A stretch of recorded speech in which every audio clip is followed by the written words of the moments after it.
Buenas tardes a todos, mi nombre es José Marucci, soy médico y lo que vamos a hablar hoy es toxicología en el ámbito del prehospitalario. Lo que van a sentir en el fondo seguramente es a mi hija y la pandemia no perdona a nadie, ni siquiera el horario de grabación de clases. Así que toxicología en el prehospitalario.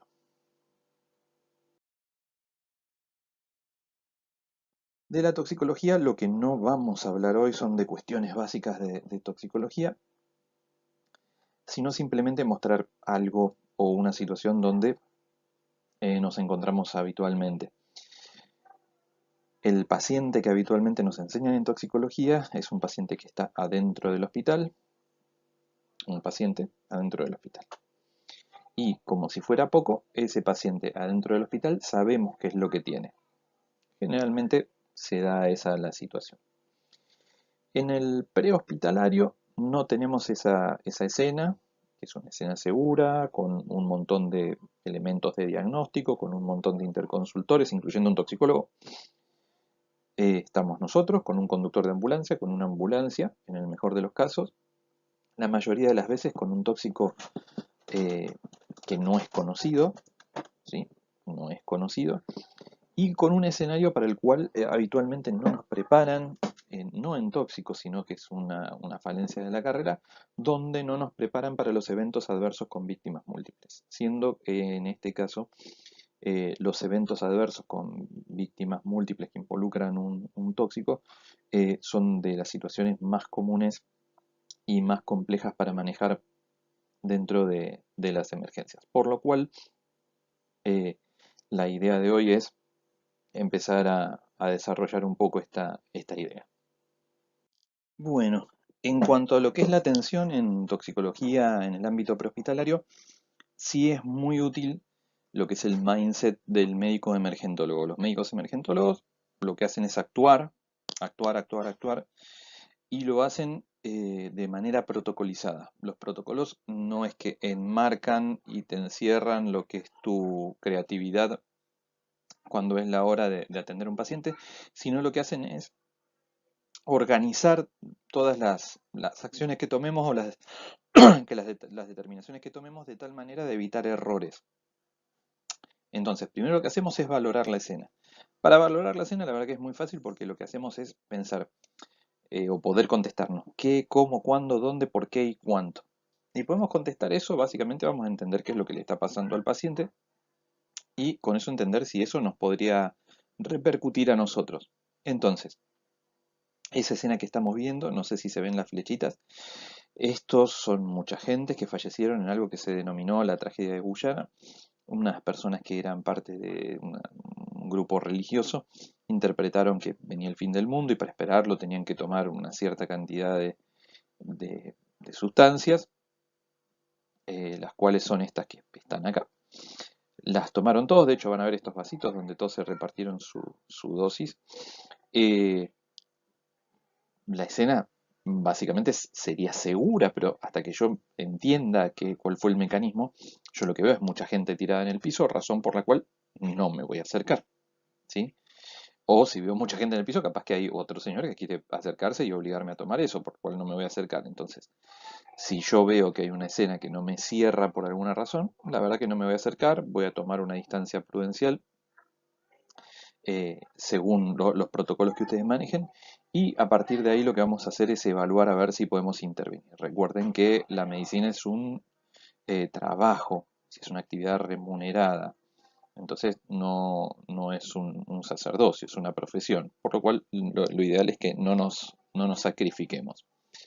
Entonces, en cuanto a la valoración de la escena, si se cumplen estos criterios, si yo tengo seguridad en la escena y tengo mis elementos para poder actuar, puedo intervenir en esa escena. Cuando yo accedo a los pacientes, si fuera una víctima única o víctima múltiple, si es víctima múltiple, yo cuando llego voy a empezar a hacer el triage hasta que lleguen las personas encargadas del triage. No se hace atención mientras se hace triage propiamente dicha. Pero si fuera una víctima única o si ya estuviera la gente del triage, lo que vamos a empezar a hacer es la evaluación primaria y la atención primaria. Eso es muy importante porque básicamente lo que define después es si puedo trasladar o no. La decisión de la evaluación inicial y la atención inicial es saber si yo me quedo y juego o cargo y llevo al paciente. Es la diferencia entre subir un moribundo a la ambulancia y dejar un muerto en el hospital cuando llego, ¿sí? Entonces, independientemente de todo eso, cuando yo tengo la decisión del traslado, esas intervenciones críticas que yo haya hecho, lo que va a ocurrir es que las tengo que seguir sosteniendo o quizás tenga que hacer nuevas intervenciones. Es distinta la evaluación que yo voy a hacer en el lugar, o sea, la evaluación, para que se den una idea, el nivel de conciencia nosotros lo evaluamos con una escala que se llama ABDI, donde nosotros vemos si el paciente está alerta, responde a estímulos verbales, doloroso o está inconsciente, y después, cuando esté arriba de la ambulancia, veo si puedo empezar a hacer algún tipo de score como si fuera la escala de Glasgow. Bien, entonces, eventualmente, si yo estoy adentro de la ambulancia, tranquilo y no tengo problema, puedo ver si el paciente tiene una respiración de Kussmaul. Afuera, en un lugar donde quizás no tenga buena iluminación, donde haya mucho ruido, donde sea absolutamente caótico, lo que sí puedo ver es que el paciente ventila, pero no puedo definir un montón de otros datos. La otra cuestión parece una tontería lo que les voy a decir, pero se llama exploración continua. Tiene que ver con que, fíjense las diferencias, en el lugar yo lo que hago es ABC del paciente. Y lo que hago es empezar desde la vía aérea, la ventilación y la circulación. Para cuando ya tengo al paciente en la ambulancia, en realidad es la historia clínica como ustedes la conocen, con el paciente de cabeza a pies. ¿Está bien? Y cuando termino con los pies, vuelvo a empezar. ¿Sí? Eso es lo que se llama exploración continua.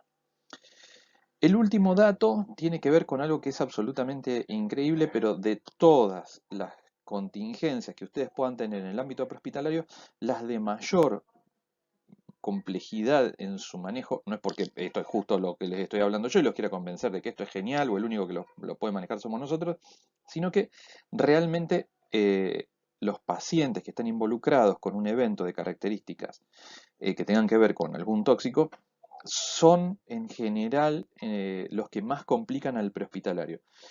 Eh, si ustedes hacen una revisión exhaustiva de lo que tiene que ver los manejos de estos incidentes, van a ver que está todo muy orientado a trauma. Pero la discusión con el emergentólogo es que no todos son trauma. Esa es la realidad. Para cuando llegan los eventos NBQ, que serían los nucleares, biológicos o químicos, van a ver que siempre es como agua. Entonces, por ejemplo, los biológicos, no hay forma de que entiendan, no hay trauma biológico. Sí podrían entender el trauma radiológico por una cuestión de la energía y hasta cierto punto en el medio con lo que es la parte química. ¿Está bien? Entonces, eh, pensando en cómo lo encararía alguien en las emergencias prehospitalarias, es como quizás pudiéramos sortear todos estos problemas. Em, yo escuchaba alguna vez algún docente mío que me decía en infecto, ustedes pueden cursar cualquier materia, pero siempre van a tener una de infecto.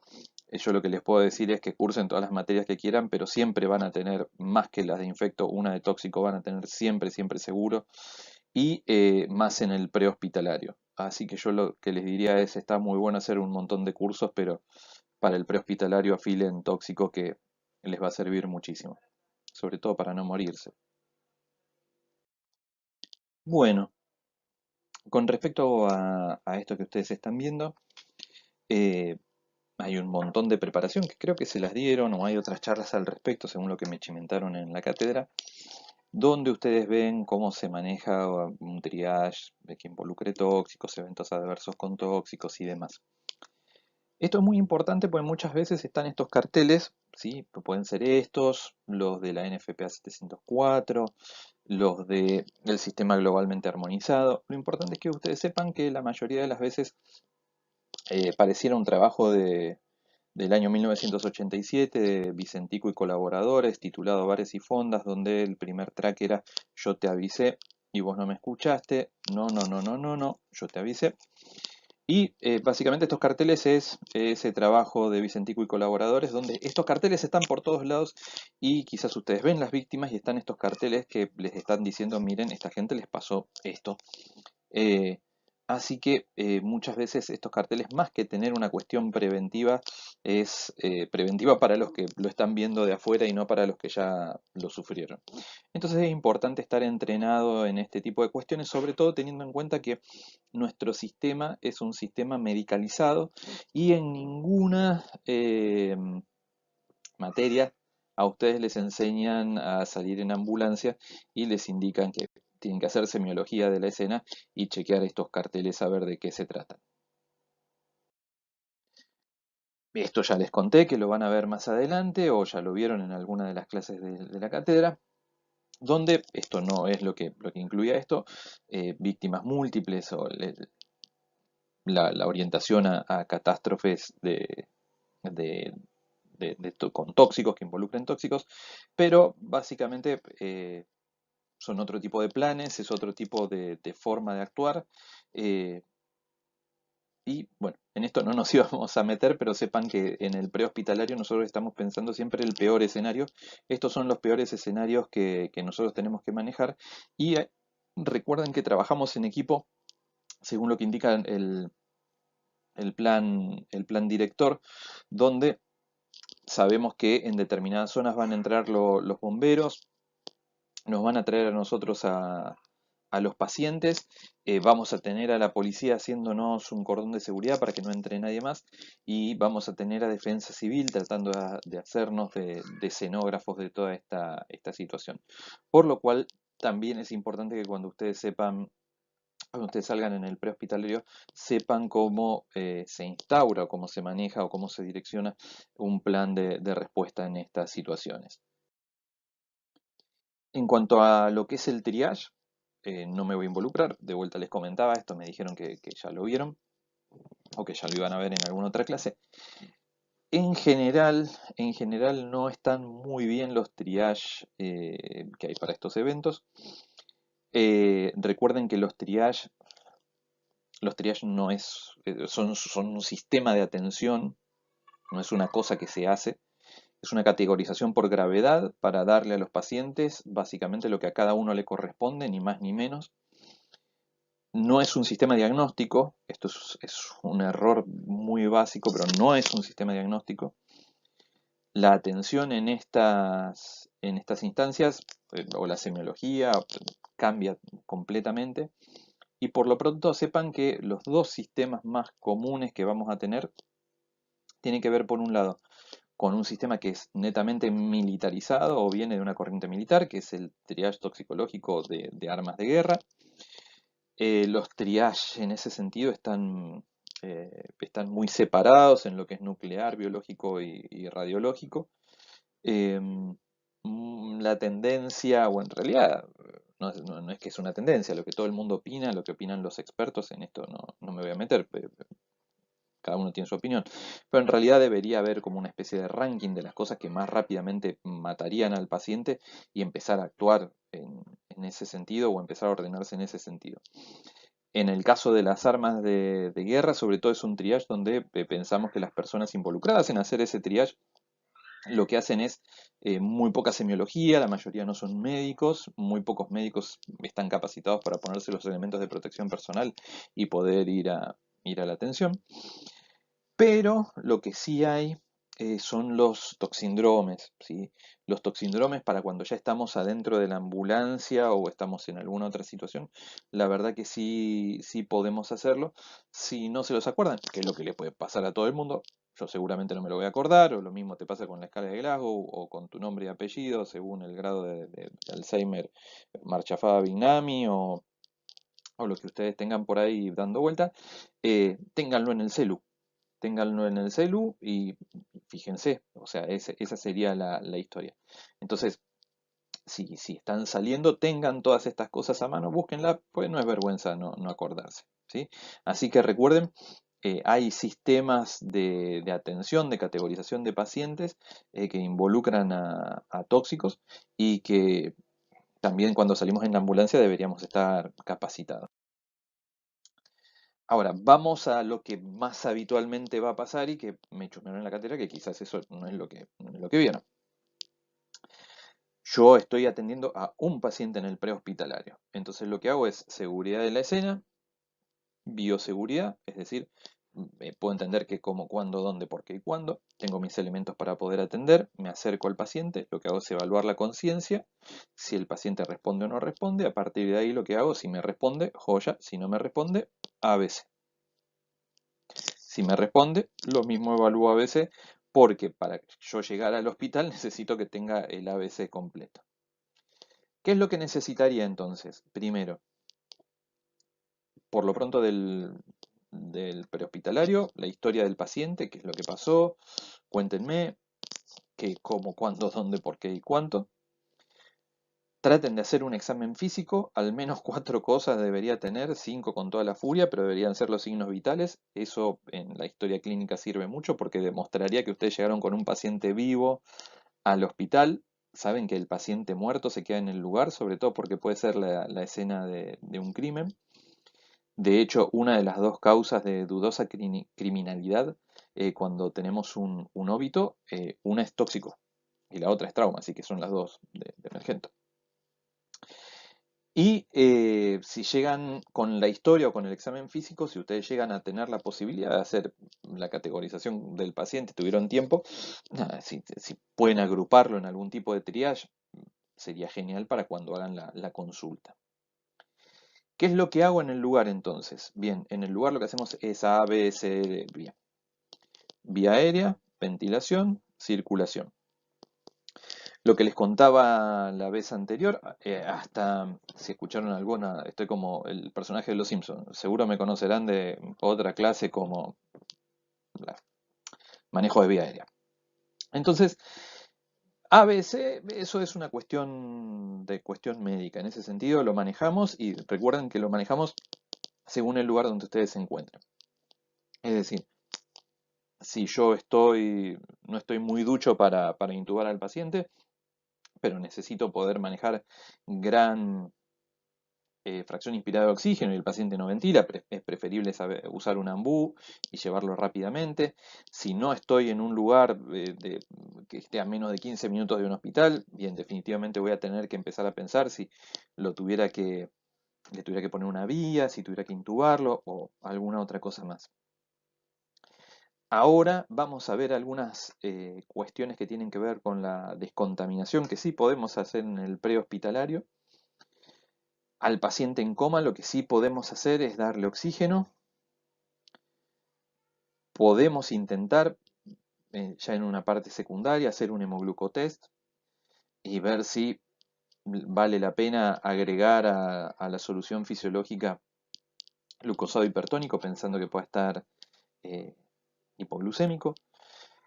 En nuestro contexto, el coma por derivados de los opiáceos o de los opioides no es muy común. De hecho, los que más comúnmente tenemos son los que son personal de salud y sobre todo intrahospitalario. Y aconsejan algunos especialistas el tema de dar la tiamina en el prehospitalario o a la atención del paciente en coma. No es práctica habitual para nosotros el tema de la tiamina porque estamos a 15 minutos, pensando en Capital, estamos a menos de 15 minutos del hospital y no vamos a perder tiempo preparando todo eso.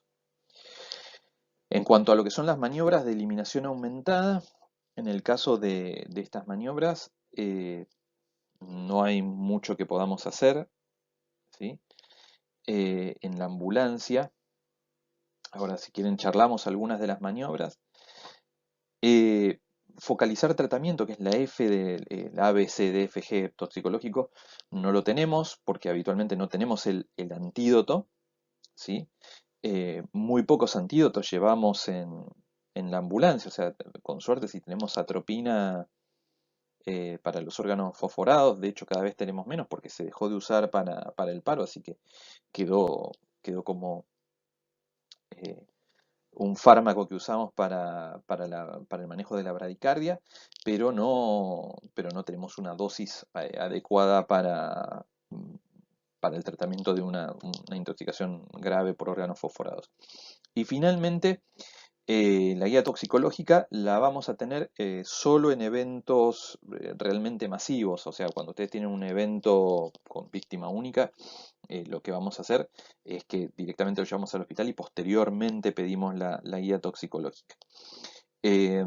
Así que en realidad esos serían los pasos que nosotros vamos a tener. Después de que lo atendimos, lo que hacemos es trasladarlo, hacemos la evaluación secundaria, como les comentaba antes, y a partir de ahí vamos manejando a nuestro pobre pacientito intoxicado. Bien, del tratamiento general que podríamos hacerle a nuestro pacientito, vale la pena recordar lo siguiente. Número uno, los dos primeros puntos parecen la cosa más estúpida que hay en el mundo, pero lo importante es, primero, no dañar al paciente, primum non nocere. Segundo, mantenerlo vivo. Muchas de las cosas que le hacen al paciente habitualmente tienen que ver con cosas que uno piensa, claro, tóxico es una gansada, lo puede hacer realmente cualquiera, y no es así. Entonces, es importantísimo tener en cuenta todas las problemáticas que pueden tener los tóxicos involucrados. Es decir, desde hace como más de 15 años que todos sabemos que el flumacenil no se da al paciente en coma. Si ustedes no le hicieron una prueba para saber si ese coma es único por benzodiazepinas, este, o sea, tenés que tener toda una movida de cosas, ¿sí? Que no las tenemos en el prehospitalario. O sea, no le damos olímpicamente a un tipo en coma flumacenil si no le hicimos un lago. Entonces, eso que parece una tontera, o la típica discusión en tóxico. Tengo un cocainómano con dolor torácico. ¿Qué hago? ¿Le pongo un betabloqueante? Se arma un despelote. Entonces, nosotros con la ambulancia estabilizamos al paciente sin hacerle peor, al menos eso. Eh, Clemensen y Nilsson siempre lo que decían era que uno debía darle el soporte de lo que estuviera fallando. Si ustedes tuvieran que aprender a usar o a darle soporte a dos aparatos y sistemas, acuérdense siempre ventilación y circulatorio no la van a pifiar. Y después finalmente hay una cosa que es súper interesante que tiene que ver con que ante la posibilidad de elegir una cosa, bien, ante la posibilidad de elegir una cosa, elijan el antídoto. Traten de encontrar el antídoto que le quieren dar al paciente. Si la pegan con el antídoto, la situación es completamente distinta. Bien, en cuanto a la descontaminación, entonces, yo se los voy a plantear de una forma bastante tonta. Hay poquitas cosas que podemos descontaminar en el prehospitalario. Es decir, supongamos que esta charla la diéramos hace 20 años, un poco más de 20 años atrás en el tiempo. Alguien se podría haber plantado acá y les hubiera dicho, en el prehospitalario ustedes deberían darle jarabe de ipeca, ponerle una sonda nasogástrica, darle carbón activado. Claro, para el tipo que sale en el prehospitalario, vos le dabas jarabe de ipeca, le dabas carbón activado, le hacías un montón de cosas y era como una escena del exorcista, si se acuerdan. O sea, le faltaba dar vuelta a la cabeza, pero el vómito con carbón activado y la mar en coche era una cosa insostenible. Por lo cual, o sea, hay un montón de métodos que no podemos aplicar, pero hay métodos que sí podemos aplicar en el prehospitalario. Entonces, primera cuestión, remover la ropa, hacer descontaminación con agua que fluya, ¿sí? Eso lo podemos intentar hacer en el prehospitalario. Recuerden que lo más correcto sería que haya alguien que ya lo haya hecho, porque si no, nosotros también vamos a estar contaminados. ¿Sí? Estamos hablando de pequeñas contaminaciones, no de grandes contaminaciones, pero pequeñas contaminaciones sí podemos llegar a manejarlas en algunos casos. Lo mismo ocurre en lo que es la descontaminación ocular, ¿sí? O sea, hacer el lavado continuo, ocluir y llevar, ¿sí? Esas sí son maniobras que nosotros podemos llevar a cabo en el prehospitalario y no correr ningún tipo de riesgo. Finalmente, en lo que es la parte inhalatoria, eh, repasen lo que es el síndrome por lesión de inhalación de humo. Está la guía disponible en la Sociedad de Terapia Intensiva. Recuerden que si la persona estuvo aspirando humo, estuvo en una atmósfera contaminada, la primera solución es removerlo siempre del lugar donde está el tóxico, traerlo donde estamos nosotros. Si hay que hacerle otro tipo de descontaminación, se le hacemos y hacer A, B, C. Entonces, evaluar la vía aérea y la ventilación y la oxigenación.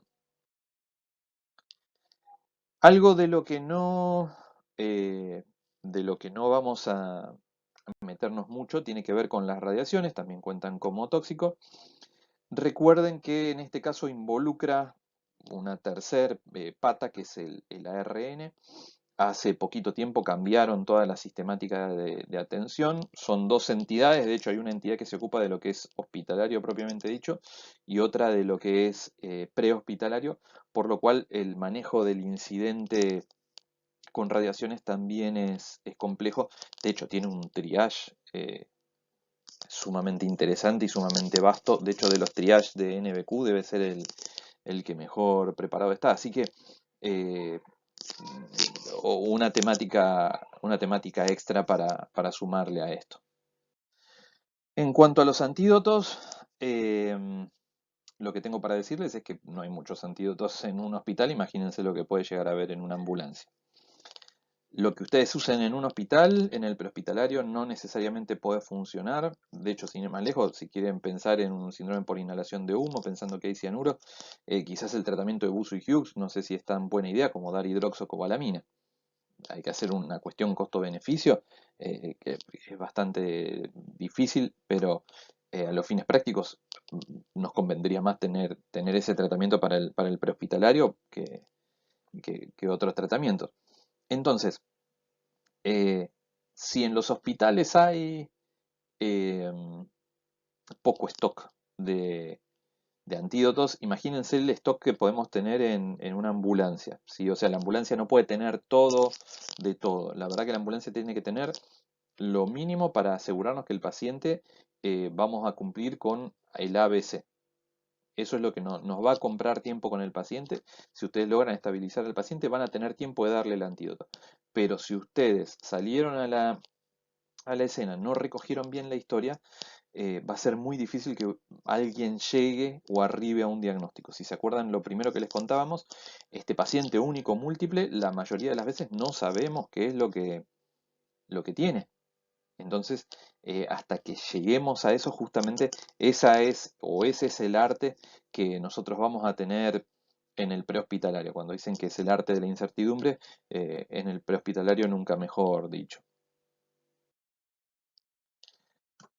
Bien, eh, casitos. Me pidieron que les dé algún ejemplo de todas estas situaciones.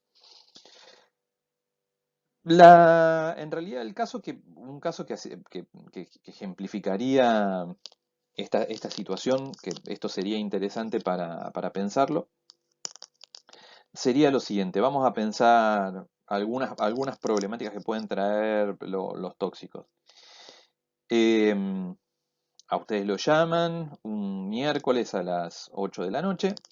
Cuando llegan al domicilio, los recibe una persona que se identifica como un familiar de esta persona, nos dice que es una mujer joven y que refieren que ellos interpretan que tuvo un episodio de autólisis por el cual se presenta la familia, abren la puerta forzadamente, intervienen eh, y ahí nos llaman a nosotros.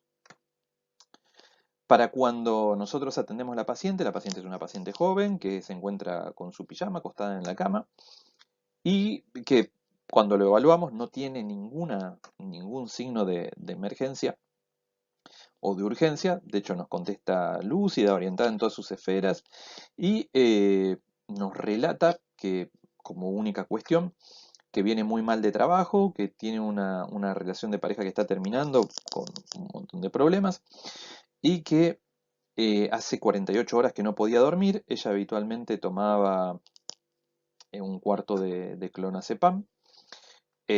Hace 48 horas preguntó si, como no se podía dormir, si podía doblar la dosis, dobló la dosis 24 horas antes y en el día de ayer a la noche, después de haber doblado la dosis de clonazepam, eh, como no se dormía, o sea, hasta ahora se tomó 2 pastillas de clonazepam y, eh, y lo que ocurrió la noche anterior, ¿sí?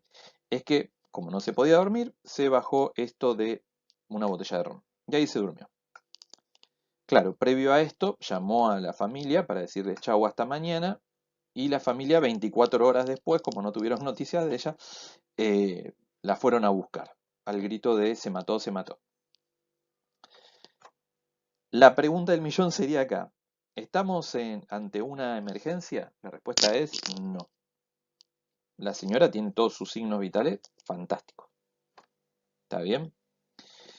¿Cuál sería la otra situación que nos encontramos? ¿Es una urgencia?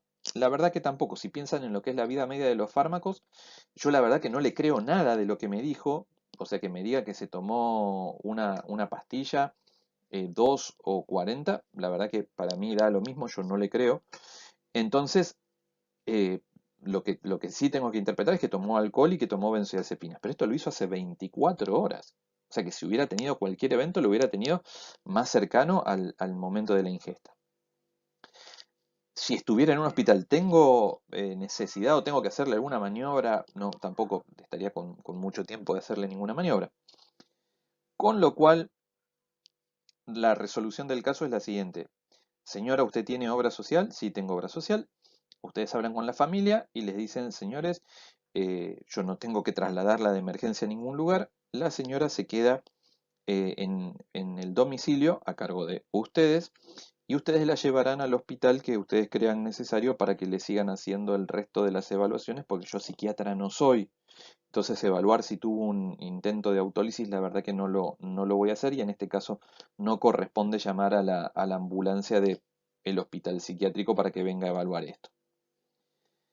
Entonces, esto parece una tontería, pero por ejemplo, en casos similares nos ha pasado que han traído los pacientes al hospital y nosotros lo que les decíamos era, no deberían haberlo traído. En ese caso directamente se hace la consulta con psiquiatría y eventualmente psiquiatría después verá qué es lo que hace.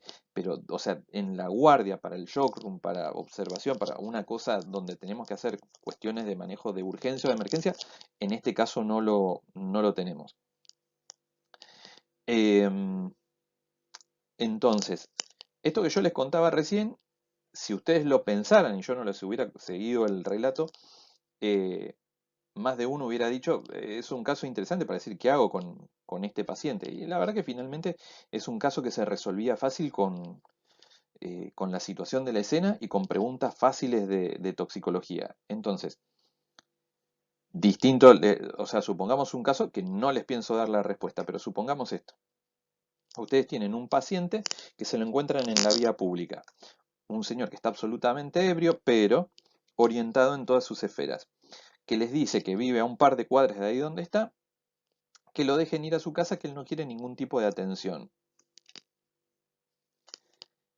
Eh, para simplemente complicárselas, busquen en lo que es una nueva ley de salud mental, pero saben que los pacientes pueden pedir su internación o su externación. O sea que en realidad, si está orientado, puede negarse a todo esto, o no. No sé. Se los dejo de tarea para el hogar, ¿sí? Pero los casos de los pacientes que involucran con tóxicos siempre tienen un componente médico legal muy fuerte. Entonces, tengan cuidado con todo esto, repasen medicina legal y estudien mucho, mucho tóxico. Bien, de todas estas barbaridades que les acabo de decir, mala suerte, gente. No hay mucha guía. No hay mucha guía al respecto de toxicología en el prehospitalario. Pueden leer el Goldfrank, pueden leer, a mí porque me gusta el Goldfrank, si quieren leer el Casaret, van a ser felices iguales. No hay mucho de toxicología en el prehospitalario, la realidad es esa, no hay mucho. Y lo que hay, la verdad que no está muy bueno. En los libros de tóxico, en los libros de emergento, tóxico es como un poquito. Acuérdense que los libros de emergento son como una cosa así, que es como el capítulo de agudos del resto de las especialidades, con lo cual se las regalo, ¿sí? Así que lo busquen por donde lo busquen, hay poquito de tóxico prehospitalario. Ante la duda, yo lo que siempre recomiendo es encaren al paciente desde el punto de vista de emergento para tener un paciente vivo y después poder pedir la interconsulta. En todos los lugares del mundo les van a decir que esto es así.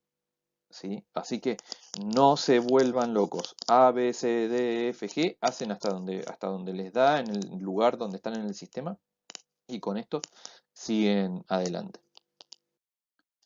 Bueno, les agradezco mucho la atención si llegaron hasta acá. Espero que la tortura no haya sido tan grande. Espero que la clase les haya generado más dudas que certezas. Así que mándennos las preguntas por todos lados. Cuídense y estamos viéndonos en la próxima clase. Saludos.